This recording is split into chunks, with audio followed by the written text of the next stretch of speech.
আল্লাহ ফেরেশতাকে জিজ্ঞেস করছে, আমার বান্দা এমন করছে কেন?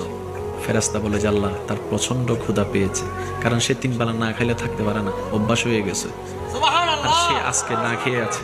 আল্লাহ তাআলা বলছে কেন, তার ঘরে কি খাবার নাই? ফেরেশতা বলে যে আল্লাহ, তুমি যথেষ্ট খাবার দিয়েছো, তারপরও খাচ্ছে না কেন? ফেরেশতা বলে আল্লাহ, তোমাকে খুশি করার জন্য, শুধু তোমাকে খুশি করার জন্য। ফ্রিজ ভর্তি খাবার, তার হাত ওখানে যাচ্ছে না, বুক তৃষ্ণায় ফেটে যাচ্ছে, 3টা বোতল আছে ফ্রিজের, সে একটু স্পর্শ করছে না। সে তাকায় আছে কখন তোমার হুকুম আসবে, মুয়াজ্জিন আজান দিবে, মাগরিবের আজানের সাথে সাথে সে খাবারটা খাবে। সুবহানাল্লাহ। সে বলছে জান চলে গেলে চলে যাক, আমি রোজা ভাঙবো না, তৃষ্ণায় জিহ্বা বের হলে হয়ে যাক, আমি রোজা ভাঙবো না। রব বলে যে আমি তো এটাই দেখতে চাই, আমার বান্দা খুশি মনে আমার জন্য ত্যাগ দিতেই থাকবে, আমি আল্লাহ তাকে নিয়ামত বাড়াই দিতেই থাকবো। সুবহানাল্লাহ।